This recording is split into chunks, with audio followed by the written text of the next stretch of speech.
Joseph Paul Franklin was previously called James Clayton Vaughan, however, later on in his life he changed his name. For this video, I will use his name as Joseph to avoid any confusion. Joseph Paul Franklin was born to a poor family in Alabama. He was the eldest son of James Clayton Vaughan Sr. and Helen Rao Vaughan. He had two sisters, Carolyn and Marilyn, and a brother, Gordon. Joseph was the second of the four children.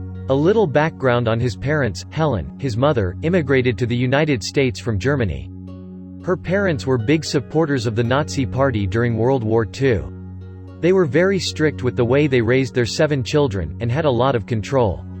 It is believed that, as a young woman, Helen had a child out of wedlock, which at that time was looked down upon. Helen's friend described her to be a full-blooded German, a real strict, perfectionist lady. Now Joseph's father, James Clayton, was a World War II disabled veteran, and a butcher by trade. He lost his job when Joseph was born in 1950, and left the house when Joseph was only 8 years old. However, whenever he would come to visit, he would beat his children, and was very brutal towards them. In fact, Helen had him arrested on multiple occasions for public drunkenness. His visits were not very consistent. Sometimes he wouldn't visit for months, or even years. Before even moving to Alabama, James and Helen used to argue a lot. This one time when the family lived in Ohio, Helen gave James some money to go buy school shoes for Carolyn, their daughter. James ended up spending that money on drinks at bars and not returning home for weeks. When he finally did return, Helen asked him where he was and if he bought the shoes, to which James reacted by beating her up. Helen was 8 months pregnant at the time. James beat her so badly that she lost her baby. The family moved around a lot. Since they were poor, they moved from one lower-class neighborhood to another, until they settled in Mobile, Alabama.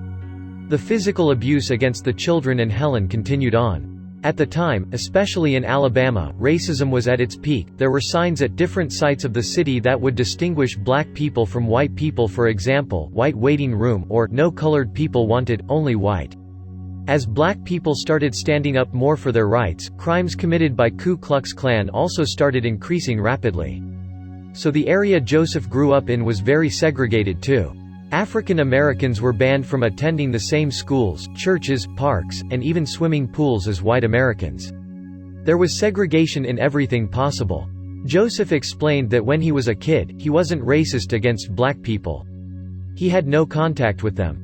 However, he grew up around racist white adults who were very open about their hatred towards black people. Not only was James brutal with his children, Helen would take her frustrations out by beating her kids over the smallest things as well.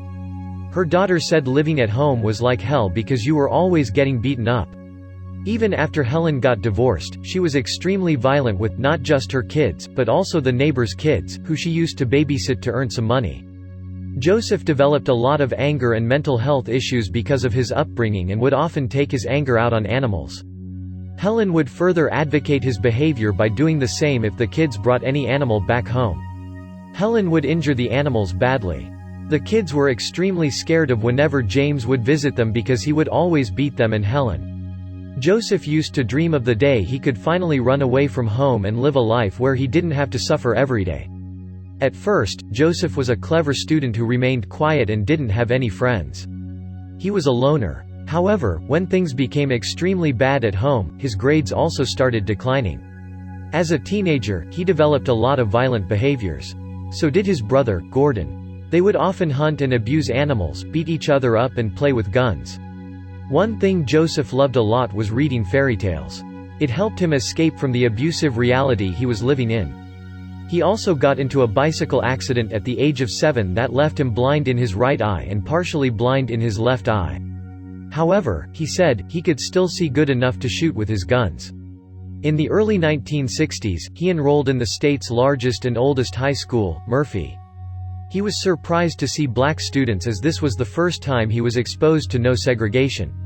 He found it extremely hard to adjust to going to high school with black people, and believed that they should be put in their place. It was around this time when he developed interest in Christianity. He loved reading the Bible, and he would interpret it to match his evil ways of thinking. He believed that Bible agreed with his view that white people were above black people. He always carried his Bible with him. He also developed interest in Nazism and hated Jewish people. His blood would boil when he started noticing that white people were integrating well with black people. He believed the world would be a better place without blacks, Jews and race mixers.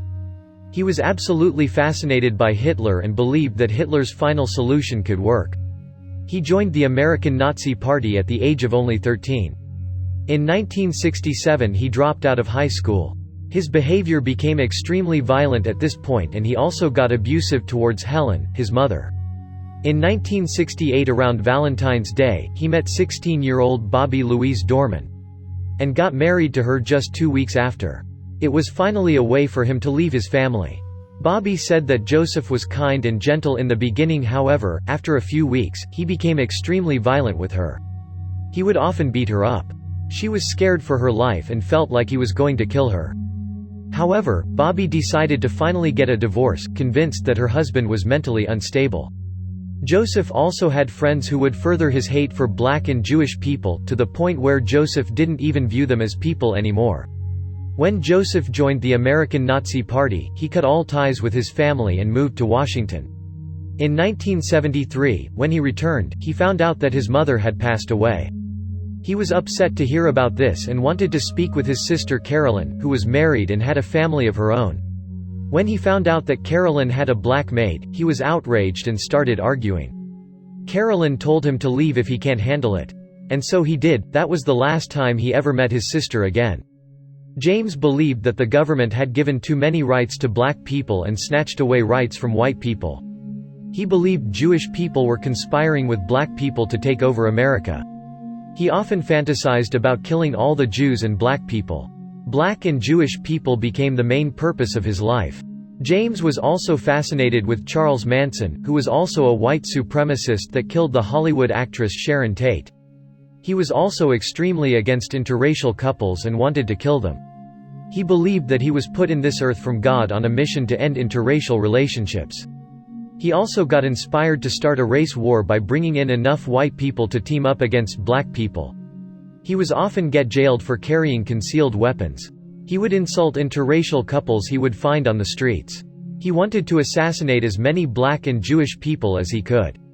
He recalls telling a woman that it's not about whether he would kill black people, it's about when he will do it. James didn't believe that the Nazi Party he was a part of took it all so seriously to accomplish the mission of getting rid of black and Jewish people from America. James arrived in Atlanta in 1974, and joined the National States' Rights Party, which was a racist organization. It was around this time that he completed his high school equivalent diploma as well. The organization was led by Jesse Benjamin Stoner, who was extremely racist and believed that the only thing Hitler did wrong was not kill all those 6 million Jewish people he put in concentration camps. In 1965, this organization was responsible for violently attacking Martin Luther King in a Selma, Alabama, hotel lobby. His other sister, Marilyn, got married to a Hispanic man, and that extremely pissed off Joseph. She always worried that he would try to kill her husband and her kid. Joseph was also fascinated by Ku Klux Klan and decided to become a member with the hope that he would finally be able to kill off every Jewish and black person in the country. He took part in different trainings to finally accomplish his goal. However, by 1976, Joseph no longer considered Ku Klux Klan as violent enough.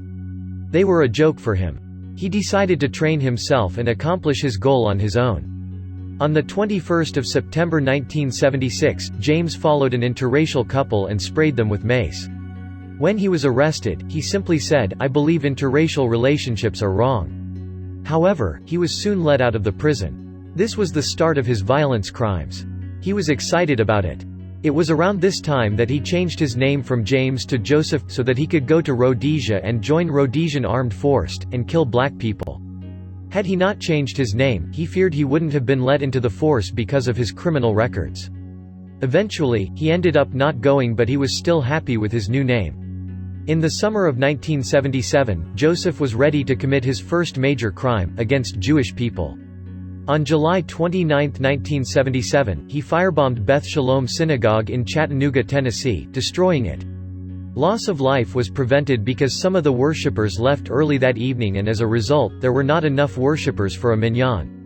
He was very disappointed. On August 7, 1977, Joseph shot and killed a young interracial couple, Alphonse Manning Jr. and his white girlfriend, Toni Schwen, in a parking lot at East Town Mall in Madison, Wisconsin. However, after killing the couple as he rushed to his car, his hat blew off and he didn't have time to reclaim it. He got into his car and raced away. Also, aside from his hat, there were also eyewitnesses. Joseph was ready to target Jewish community again. October 8, 1977, in suburban St. Louis, Missouri, Joseph hid in the bushes near Brith Sholem Neseth Israel Synagogue, and fired on a group attending services. In this incident, Joseph killed 42-year-old Gerald Gordon. He also wounded Stephen Goldman and William Ash. On March 6, 1978, Joseph, according to his later account, used a Ruger .44 caliber semi-automatic rifle to ambush Hustler publisher Larry Flint and his lawyer Gene Reeves in Lawrenceville, Georgia. In his confession, Joseph said this was in retaliation for an edition of Hustler displaying interracial sex. Neither Joseph nor anyone else was ever charged in that shooting. On July 29, 1978, Joseph hid near a Pizza Hut in Chattanooga, and shot and killed Bryant Tatum, a black man, with a 12-gauge shotgun. He also shot Tatum's white girlfriend, Nancy Hilton, who survived. Joseph confessed and pleaded guilty, being given a life sentence, as well as a sentence for an unrelated armed robbery in 1977. On July 12, 1979, Taco Bell manager, Harold McIver, a black man, was fatally shot through a window from 150 yards in Doraville, Georgia. Joseph confessed but was not tried or sentenced for this crime. Joseph said that McIver was in close contact with white women, so he murdered him. On May 29, 1980, Joseph said he shot and seriously wounded civil rights activist and Urban League president Vernon Jordan Jr. after seeing him with a white woman in Fort Wayne, Indiana. Joseph initially denied any part in the crime and was acquitted, but later confessed. On June 8, 1980, Joseph confessed to killing two teenage cousins Darrell Lane and Dante Evans Brown in Cincinnati, Ohio. Waiting on an overpass to shoot a racially mixed couple, he shot the boys instead. He was convicted in 1998 and received 2 life sentences for these murders. On June 25, 1980, Joseph used a .44 Ruger pistol to kill 2 hitchhikers, Nancy Santamero and Vicky Durian, in Pocahontas County, West Virginia.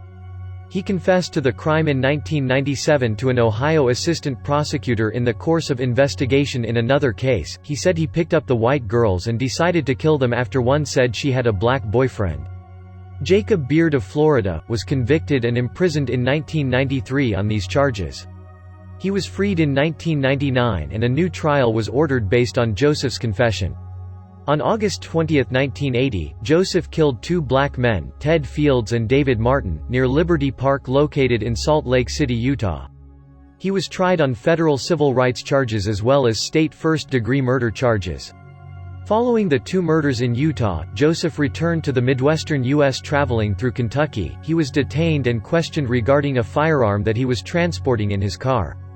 Joseph fled from this interrogation, but authorities recovered sufficient evidence from the vehicle to point suspicions that potentially linked him to the sniper killings. His conspicuous racist tattoos, coupled with his habit of visiting blood banks, led investigators to issue a nationwide alert to blood banks. In October 1980, the tattoos drew the attention of a Florida blood bank worker, who contacted the FBI. Joseph was arrested in Lakeland on October 28, 1980.